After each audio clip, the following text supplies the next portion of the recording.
Hello everyone, जय हिंद। यदि आप भी तैयारी कर रहे हैं बिहार लाइब्रेरियन का तो यह वीडियो आपके लिए काफ़ी ज़्यादा इम्पोर्टेंट है। इस वीडियो में हम लोग यूडीसी के बारे में पूरा चीज़ पढ़ेंगे और यहाँ से कभी कभी आपके एग्ज़ाम में पाँच पाँच क्वेश्चन तक डाल दिया जाता है। साथियों, आप इसको ऑडियो बुक के तौर पर भी ले सकते हैं। ध्यान से सुनिए और इसका जवाब देने का कोशिश करिए। आप हमारे टेलीग्राम चैनल में जुड़ सकते हैं इस के पीडीएफ के लिए, इस वीडियो के पीडीएफ के लिए। तो चलिए शुरू करते हैं। पहला सवाल है कि यूडीसी प्रणाली को विकसित किसने किया। इसका सही जवाब है पॉल आउटलेट और हेनरी ला फॉन्टेन। अब पहला सवाल ये है कि आखिर यूडीसी का पूरा नाम क्या है। तो कहेंगे यूनिवर्सल डेसिमल क्लासिफिकेशन। क्या कहेंगे? Universal decimal classification. अच्छा, ये यूडीसी की स्थापना कब हुई थी? तो सही जवाब है 1905 में हुई थी। अगला सवाल है डीडीसी।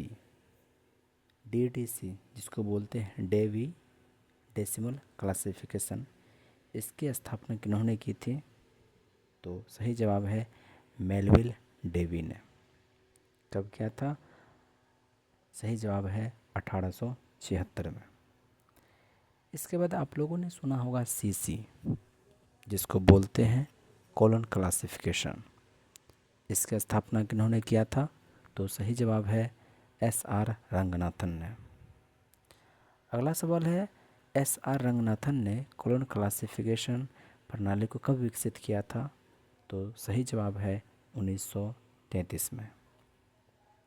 अगला सवाल है एक्सपेंसिव क्लासिफिकेशन यानी कि ईसी, इस प्रणाली की शुरुआत कब और किसने की थी? तो इसका सही जवाब है चार्ल्स एमी कटर। कौन? Charles Ammi Cutter. कब इस प्रणाली की विकसित हुई थी? तो सही जवाब है 1891 में। 1891 में किस क्लासिफिकेशन की शुरुआत हुई थी? तो उसको कहेंगे एक्सपेंसिव क्लासिफिकेशन।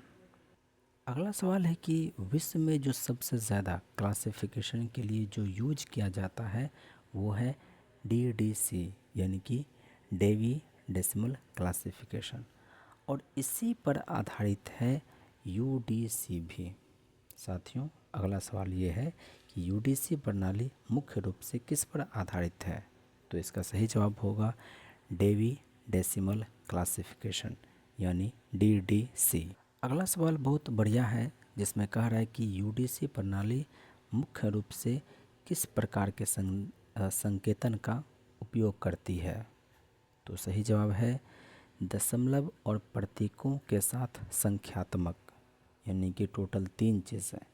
क्या क्या? Decimal, numeric, symbols. फिर से सुनिएगा, decimal, numeric and symbols, total 3 चीज़ों का उपयोग संकेतन के रूप में करता है। कौन? यूडीसी। पूरा नाम बताइए। Universal decimal classification. इसकी स्थापना कब हुई थी? 1905 में हुई थी। यूडीसी की स्थापना किनके द्वारा हुई थी? पॉल आउटलेट और हेनरी ला फॉन्टेन। इसी को कहा जाता है, क्योंकि यूडीसी में तीनों संकेतन का प्रयोग होता है, डेसिमल, न्यूमेरिक और सिंबल्स का, तो इसलिए बोलते हैं मिक्स्ड नोशन। क्या बोलते हैं? मिक्स्ड नोशन का प्रयोग किस में होता है? यूडीसी में। अगला सवाल है साथियों, यूडीसी में किस प्रकार का नोटेशन का उपयोग किया जाता है? जैसा कि हमने पहले ही देख चुका है, मिक्स्ड नोटेशन यानी कि बोल सकते हैं मिश्रित अंकन का प्रयोग किया जाता है। किसमें? यूडीसी में। और एक और नोटेशन है प्योर, PURE, प्योर। इसका उपयोग किसमें किया जाता है? डीडीसी में। और दूसरी बात ये याद रखना पड़ेगा आपको कि कॉलन क्लासिफिकेशन यानी कि जिसको सीसी बोलते हैं, इसमें भी मिश्रित अंकन यानी कि मिक्स्ड नोटेशन का ही उपयोग किया जाता है। यानी कि यूडीसी में भी मिक्स्ड नोटेशन और सीसी यानी कॉलन क्लासिफिकेशन में भी सेम सेम इसी चीज़ का प्रयोग यानी मिक्स्ड नोटेशन का प्रयोग। अगला सवाल है यूडीसी में ज्ञान जगत को 10 मुख्य वर्गों में विभाजित किया गया है। वो कौन कौन से हैं? तो सही जवाब है 0 से 9। ये यूडीसी में इसका प्रयोग होता है। वहीं पर यदि हम लोग डीटीसी की बात करें तो उसमें 000 से लेकर के 999 तक, इसी को बोलते हैं डेकाटोमी। क्या बोलते हैं? डेकाटोमी। डेकाटोमी का प्रयोग यूडीसी में भी किया जाता है और डीटीसी में भी किया जाता है, लेकिन यूडीसी में 0 से 9, वहीं पर डीटीसी में 000 से लेकर के 999 तक। अगला सवाल है, यूडीसी किस प्रकार की वर्गीकरण योजना है? तो इसका सही जवाब है लगभग पक्षात्मक। यूडीसी किस प्रकार की वर्गीकरण योजना है? तो लगभग पक्षात्मक। इसको इंग्लिश में बोलते हैं ऑलमोस्ट फैसेटेड। क्या बोलते हैं? Almost faceted. जैसा कि आपने पहले ही देख रखा है कि यूडीसी जो है वो डीडीसी पर आधारित है। अब सवाल ये है कि यूडीसी का जो पहला संस्करण है वो डीडीसी के किस संस्करण पर आधारित था? तो इसका सही जवाब है 5वां, यानी कि डीडीसी का जो 5वां संस्करण था उस पर आधारित था यूडीसी का पहला संस्करण। अगला सवाल ये है कि यूडीसी को बनाए रखने के लिए वर्तमान में कौन जिम्मेदार है? तो इसका सही जवाब है यूडीसी कंसोर्टियम। क्या? UDC consortium. अगला सवाल ये ध्यान दीजिएगा कि यूडीसी को जो बनाए रखने का जो शुरू में जिम्मेदारी इसको मिला था, यानी कि यूडीसी की स्थापना 1905 के समय में, वो किसको मिला था? तो सही जवाब है OCLC। लेकिन 1992 से, कब? 1992 से यह अधिकार किसको मिल गया? यूडीसी कंसोर्टियम को। क्या काम है? तो यूडीसी को बनाए रखने के लिए, उसमें आवश्यकता अनुसार उसमें अपडेट करते रहने के लिए ये सारा जिम्मेदारी जो है यूडीसी कंसोर्टियम को दे दिया गया है।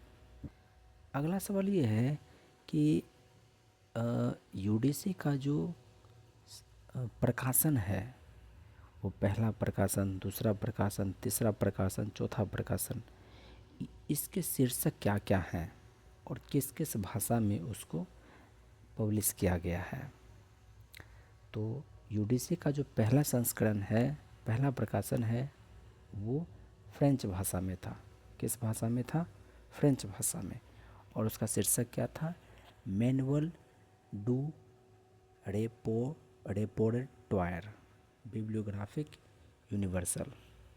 फिर से सुनिएगा, यानी कुल मिला के आप कह सकते हैं यूडीसी का जो पहला संस्करण था वो मैनुअल था। क्या था? मैनुअल। और इसको फ्रेंच में बोलते हैं डू रेपर्टोयर बिब्लियोग्राफिक यूनिवर्सल। दूसरा जो इसका प्रकाशन हुआ है उसका शीर्षक क्या है? तो उसका शीर्षक है डबल डेसिमल यूनिवर्सल। और ये किस भाषा में? तो फ्रेंच। अगला जो तीसरा प्रकाशन हुआ उसका नाम था डेसिमल क्लासिफिकेशन। क्या था? Decimal classification. अच्छा, यूडीसी का जो तीसरा संस्करण था, तीसरा जो प्रकाशन था वो किस भाषा में था? तो सही जवाब है जर्मनी भाषा में। वहीं पर अगला सवाल है कि यूडीसी के जो चौथा प्रकाशन था वो किस भाषा में पब्लिश किया गया है? तो इसका सही जवाब है इंग्लिश में, और उसी का नाम है यूडीसी, यानी यूनिवर्सल डेसिमल क्लासिफिकेशन। तो पहला किस भाषा में? फ्रेंच। दूसरा किस भाषा में? फ्रेंच। तीसरा किस भाषा में? जर्मनी। चौथा किस भाषा में? इंग्लिश। पहला वाला का जो शीर्षक था वो क्या? मैनुअल। दूसरा क्या? Classification decimal universal. तीसरा का नाम क्या था? Decimal classification. चौथा क्या था? Universal decimal classification. अगला सवाल है यूडीसी के अब तक कितने पूर्ण संस्करण प्रकाशित हो चुके हैं? तो इसका सही जवाब है 4, यानी 4। देखिए, पूर्ण संस्करण प्रकाशन को एक और नाम दिया जाता है इस ब्लिस के दुनिया में, जिसको बोलते हैं ब्रिज एडिशन। क्या बोलते हैं? Bridge edition. यदि ब्रिज एडिशन कहेगा, इसका मतलब है पूर्ण संस्करण, मतलब पूर्ण प्रकाशन। वहीं पर अब्रिज एडिशन रहेगा, इसका मतलब है पूर्ण नहीं प्रकाशन। तो यहाँ पर पूछा है ब्रिज एडिशन यानी कि पूर्ण प्रकाशन, तो वो हो जाएगा 4 यानी 4। अगला सवाल ये है कि यूडीसी के अब तक कितने संस्करण प्रकाशित हो चुके हैं? तो इसका सही जवाब है 4 गो जो है वो कंप्लीट है और 3 गो जो है वो संक्षिप्त है।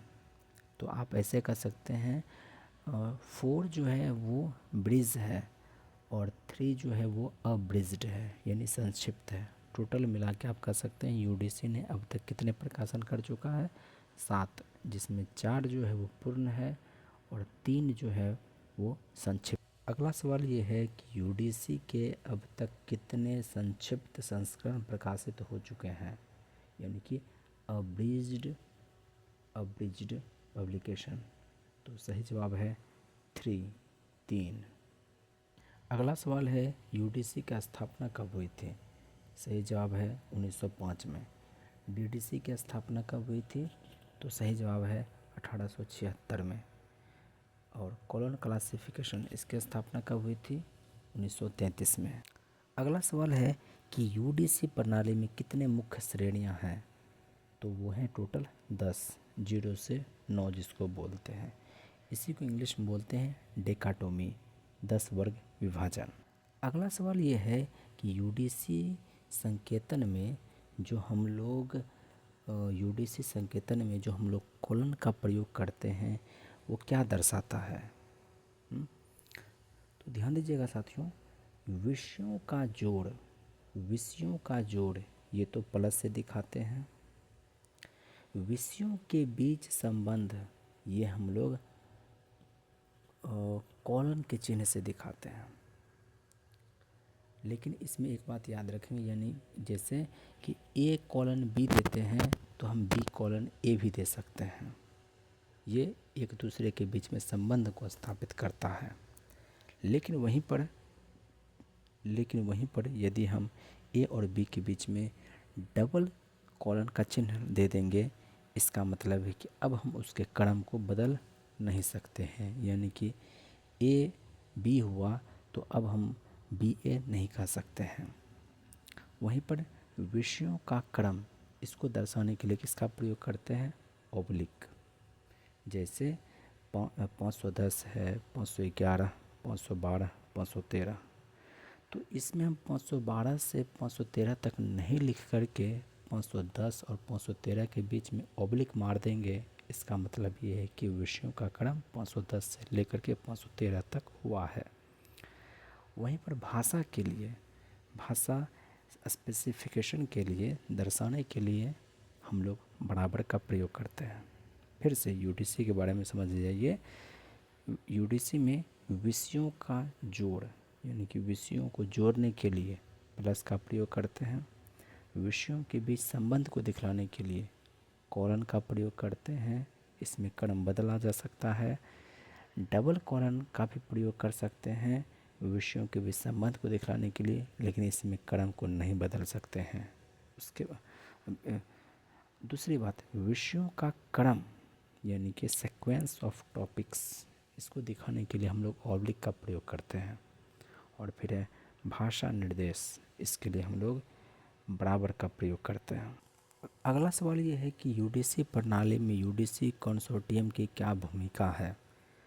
तो इसका सही जवाब है यूडीसी कंसोर्टियम, जो कि 1992 से ही देख रहा है यूडीसी को। वो क्या करता है तो उसको मेंटेन करता है और साथ ही साथ अपडेट भी करता है। ये सब काम किसका? यूडीसी कंसोर्टियम का। पहला किसका था? IOCL का था 1905 से लेकर के। लेकिन 1992 में यह अधिकार दे दिया किसको? यूडीसी कंसोर्टियम को। अगला सवाल है कि यूडीसी कंसोर्टियम का मुख्यालय कहाँ स्थित है? तो सही जवाब है इसका द हेग। अगला सवाल ये है कि यूडीसी में मास्टर रेफरेंस फाइल, जिसको बोलते हैं एमआरएफ, एमआरएफ का पूरा नाम क्या है? Master reference file. इस चीज़ को, एमआरएफ को यूडीसी के द्वारा आम तौर पर कितनी बार अद्यतन किया जाता है, यानी कि अद्यतन को इंग्लिश में बोलते हैं अपडेट। तो इसका सही जवाब है प्रतिवर्ष, यानी कि एनुअली इसको अपडेट किया जाता है। किसको? एमआरएफ को। किसमें, किससे संबंधित है ये? तो यूडीसी, यूडीसी। अगला सवाल है कि 1905 में प्रकाशित यूडीसी के पहले संस्करण का शीर्षक क्या था? तो सही जवाब है मैनुअल डू रेपर्टोयर बिब्लियोग्राफिक यूनिवर्सल। आपको पता होगा कि पहले शीर्षक का जो प्रकाशन है वो किस भाषा में हुआ था? तो सही जवाब है फ्रेंच भाषा। अगला सवाल ये है कि यूडीसी का जो पहला संस्करण है जो 1905 में प्रकाशित हुआ था, किस भाषा में प्रकाशित हुआ था? तो सही जवाब है फ्रेंच। अगला सवाल ये है कि यूडीसी का जो दूसरा संस्करण है वो किन वर्षों में प्रकाशित हुआ था? तो इसका सही जवाब है 1927 से 1933। देखिए साथियों, यूडीसी का जो पहला संस्करण है वो कब प्रकाशित हुआ था? 1905 में। 1905 से 1907 तक चला था। दूसरा संस्करण जो है कब प्रकाशित हुआ था? 1927 में। 1927 से लेकर के 1933 तक। तीसरा जो प्रकाशन हुआ था 1934 में हुआ था। और कब से कब तक? तो 1934 से 1951 तक। और इसमें जो सबसे ज़्यादा, अगला सवाल यह है कि यूडीसी का जो दूसरा संस्करण का प्रकाशन है वो किस वर्ष हुआ था? तो सही जवाब है 1927 से 1933 में। अब सवाल यह है कि दूसरे संस्करण का जो शीर्षक क्या था? तो सही जवाब है क्लासिफिकेशन डेसिमल यूनिवर्सल। अगला सवाल है कि यूडीसी का जो तीसरा संस्करण था उसका प्रकाशन किस भाषा में हुआ था? तो सही जवाब है जर्मन भाषा में। अगला सवाल है कि यूडीसी का जो तीसरा संस्करण है वो किन वर्षों में प्रकाशित हुआ था? तो सही जवाब है 1934 से 1951। साथियों, पहला जो प्रकाशन था 1905 से 1907, दूसरा जो प्रकाशन था 1927 से 1933 और तीसरा जो प्रकाशन था वो 1934 से 1951। अगला सवाल है कि यूडीसी का जो चौथा संस्करण है वो किस भाषा में प्रकाशित हुआ था? तो सही जवाब है अंग्रेजी भाषा में। अगला सवाल है कि 1934 में प्रकाशित यूडीसी के जो चौथे संस्करण जो था उसका शीर्षक क्या था? तो सही जवाब है यूनिवर्सल डेसिमल क्लासिफिकेशन। अगला सवाल है यूडीसी संस्करण ऐतिहासिक रूप से कितनी भाषाओं में प्रकाशित हुए हैं? तो इसका सही जवाब है 40 से अधिक भाषाओं में प्रकाशित हुए हैं यूडीसी संस्करण। अगला सवाल है कि यूडीसी समरी यानी कि संक्षिप्त वेब संस्करण ये कितनी भाषाओं में उपलब्ध है? तो सही जवाब है 57 से अधिक भाषाओं में। अगला सवाल है कि यूडीसी एमआरएफ को प्रमाणिक डेटाबेस के रूप में किस वर्ष बनाया गया था? तो सही जवाब है 1993। एमआरएफ का पूरा नाम बता दीजिए। ठीक है, क्या होगा? Master reference file. इसको कब, किस वर्ष बनाया गया था डेटाबेस? तो सही जवाब है 1993 में। अगला सवाल है कि यूडीसी ऑनलाइन हब जो कई भाषाओं में यूडीसी अनुसूचियों तक पहुंच प्रदान करता है किस वर्ष शुरू हुआ था? तो इसका सही जवाब है 2013 में। इंग्लिश में भी आप क्वेश्चन पढ़ सकते हैं, in which year was the UDC online hub providing access to UDC schedules in multiple language launched. कब ये लॉन्च किया था? तो सही जवाब है 1993 में। अगला सवाल है कि यूडीसी का जो पहला संक्षिप्त संस्करण है वो किस अंग्रेजी में किस वर्ष प्रकाशित हुआ था? तो इसका सही जवाब है 1948 में। इसको हम लोग बोलते हैं संक्षिप्त संस्करण को इंग्लिश में अब्रिज्ड एडिशन। और इसका पहला जो एडिशन हुआ था 1948 में, दूसरा 1957 में, तीसरा 1967 में। ये सभी इंग्लिश भाषा में ही हैं और ये अब्रिज्ड है। वहीं पर ब्रिज्ड कितने हैं तो 4, टोटल मिलाकर के कितने प्रकाशन हैं तो 7। याद रखेंगे इन सब चीज़ों को। अगला सवाल है कि यूडीसी का जो तीसरा संस्करण था वो किस वर्ष हुआ था, तो सही जवाब है 1934 से 1951। सवाल ये है कि यूडीसी का जो तीसरा संस्करण था जो 1934 से 1951 में हुआ था, उसका प्राथमिक संपादक कौन था, तो सही जवाब होगा कार्ल वाल्थर। क्या नाम है, कार्ल वाल्थर।